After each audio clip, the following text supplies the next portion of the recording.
Hi, ladies. My name is Danna Spratling, and I am the founder of Women United for Christ. And this evening, I am happy to introduce my dear friend, Tricia Vogelsang. She is going to be our very first woman to promote with Women United for Christ. And we have been friends since 2014. Mm-hmm. And I'll let Tricia introduce herself. So thanks, Dana. So I just appreciate our relationship and our friendship. I feel like the Lord brought us together, and I feel honored that you are asking me to come and speak. So to tell you a little bit about me is right now I work as a marriage and family therapist. I have my own clinic, Healing Rivers Christian Counseling, back home in Minnesota. And I love, love, love my job. I love what I do. I feel like this is what I was born and created for. And in the process, I get to speak and teach and help women heal really every day and get to walk their journey. Well, really, men and women of healing. So that's what I do as far as work goes. And as far as my personal story, I come from trauma and abuse.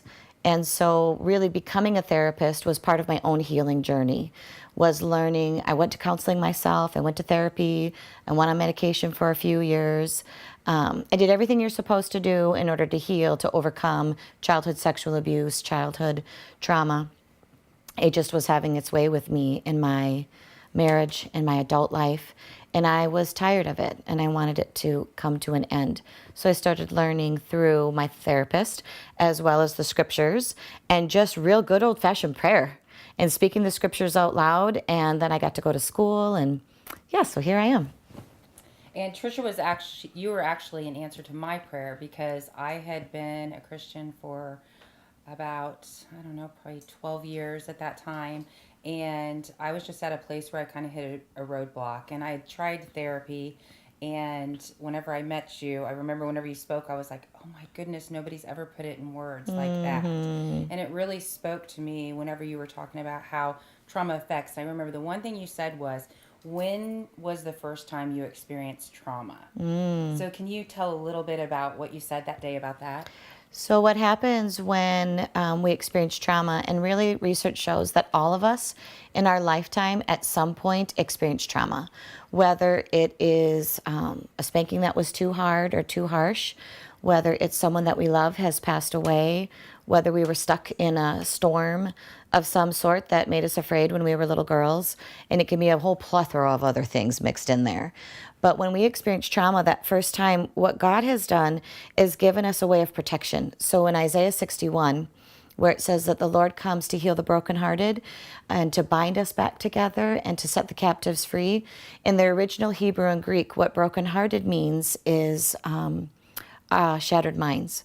So our minds actually shatter. So there's a splitting. There's a way of protecting ourselves that happens when we experience something that's too much for our bodies. Because we were created to walk with God in the garden in the cool of the day. We weren't created for trauma. We weren't created for chaos. So the Lord knew this, obviously, and gave us this ability to hide within ourselves in that trauma. But the day comes when it's time for healing, and that hidden part of ourself is to be brought forth to the surface for healing, for Jesus to come and wash and to cleanse in the river, for Jesus to come and take that. And we make this exchange at the cross where we lay down the trauma and the effects of trauma. And we get to now live in healing and peace. So, yeah. Exactly. And so it's like once you lay that down at the cross, the biggest part that you had helped me with is how whenever you change and you don't go back and pick it up again. Right. So can you explain some of that? Absolutely. So when we experience something, it's the only way we know how to deal with that intense emotion. So in other words, if, say, as a child, you grow up in a home where there's just a lot of yelling or there's a lot of alcoholism that's happening, and that little child has either learned to be perfect, or that child has learned to be really quiet and to hide, or that child has learned to be really funny or a clown in order to handle and manage the intense emotions that are happening at that moment, what happens is we become an adult and we do the exact same thing. We either become isolated and really quiet and shy, or we cry and we get hurt and full of depression, or we become the class clown, so to speak. But the day, or we eat, yep, we do all kinds of things. Yeah. So when we get that intense emotion and it starts to rise up inside of us because now maybe we're having an argument with someone or something hurtful or painful has happened and we've become triggered in that moment, then we revert back to that old way of self-protection. It's like we create a wall on the inside. So when we come to Jesus, he takes those layer after layer after layer and we lay it down at the cross. And the whole purpose of the cross is to make an exchange with Jesus, because Jesus came to take even the trauma, because sin happens in one of two ways. We commit it or it's committed against us. But he came to die for both, for all sin of all kind. So when we give that sin to Jesus, in its place, he gives us grace. He gives us healing. He gives us freedom. He gives us peace. He gives us new thoughts, and we have to learn how to live in that way. But if we pick up whatever that was that we laid down, it's like putting on dirty clothes and thinking we still look all pretty and good, but we just don't look all that good. Yeah. And that's what I did. Is like, I remember when I became a Christian, it's like I put on my mask and I made everything perfect and I wanted to be there, but I was still broken inside. Yeah. And then when I was there, it's like I met another broken person, and then, how that causes division and stuff. Right. And then I left the church. And then, I had to go back home, and then you try to go back again because you're searching to find healing for that place that you can't get to. And I remember whenever I was with you, I started thinking back on like all the trauma that I've had. It was like, I remember whenever like my parents got divorced, and I remember I was widowed at 25. My husband had been shot. It's like I went through all these different things, and it was like, I look back on it now and I'm like, how did I do that? And it was like, I literally had to close it down and like stuff it down. But it's like, as I started to follow Christ, he was starting to pull that up and pull those layers off. And it's like, there's nothing better than when he sets us free and we're walking in victory. Absolutely. And sometimes what happens when we stuff it down, we're younger when those things happen, and then we grow up, but that younger part of ourself is still hidden on the inside, because that younger part of ourself only knows pain or suffering or hurt or rejection or betrayal. And so as Jesus comes and starts to take the layers, those feelings start to rise up: hurt, pain, rejection, betrayal.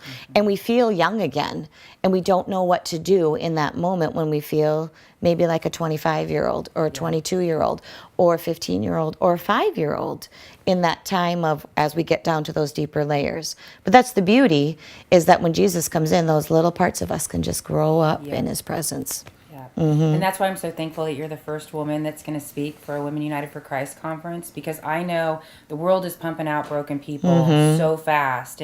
Like, I'm really hoping this is a resource for churches to be able to hear you and to have something to help people that are sitting in their pews that are broken, because, they're there to teach us the word and to disciple us from that standpoint. But sometimes there's things that are in us that, we need a little help. Yeah, where we can talk and disciple each other. That's right. That's right. Yeah. And that's the best thing. It's like, once you heal a broken person, it's like you can see the broken people and you're ready to go to them and help get them to that place of freedom like you've had, like you did with me. Yes. Well, what I'm really excited about the Unspoken event, it is a non-denomination, non-affiliation with any church, so we're allowing it open to any member of any church to come. And allowing all of the different, I say like veins of denominations within the church, because the truth is, we all love Jesus. That's right. It doesn't matter who we are, where we come from, but he's the way, the truth, and the life. He's the way maker. He's the one that comes and breaks the chains off of us. So it's important, because when the truth is spoken, it doesn't return void.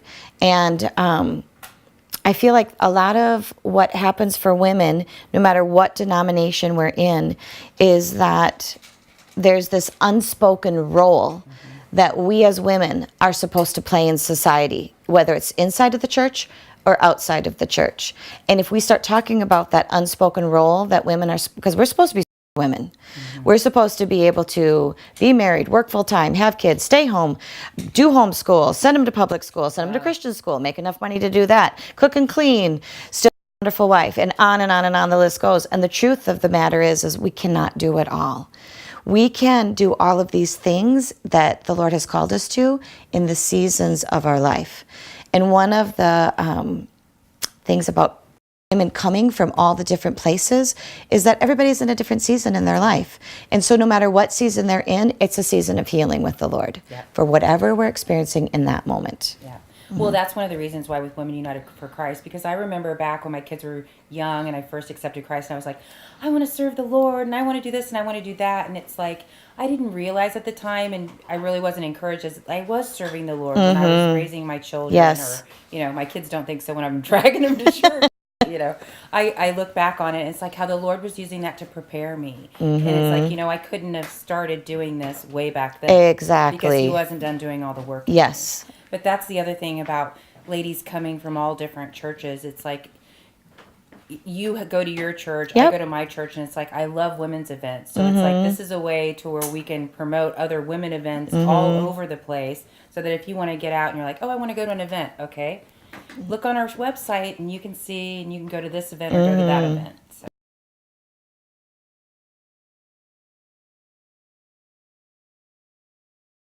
And women need women. Yes.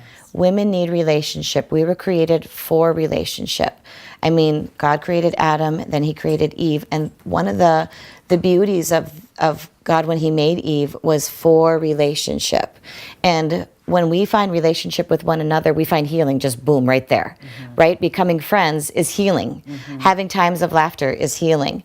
So that's one reason to be there. But also the kinds of women that would come would be those that are looking for healing, those that are wanting to spend time in the presence of the Lord, those that are wanting to hear and learn and understand what it really means to come from that place of being a victim to a survivor, to not just an overcomer, but more than a conqueror, and walking that journey. And anywhere that you are on that journey, this is the place, because God's taking us. He always takes us to greater, never to less. And so when we're at this conference, a lot of times what happens at women's conferences, it's like that pivotal moment where we move from wherever we are to that next place. That's what the Holy Spirit does. Yeah. Amen. Well, that's like with thinking about all the women. I look back on my life. It's like I'm so thankful for the one that held the Bible study. There was only like 3 people there. Yes. Or the ladies that taught me how to lead and how much you teach me. It's like we all are helping and equipping one another. Absolutely. Go to the Women United for Christ Facebook page and click event. It's May 19th and 20th in Parkville, Missouri. You can get the address on the Facebook page. And we have a special surprise for you from Tricia, and I'll let her explain that to you.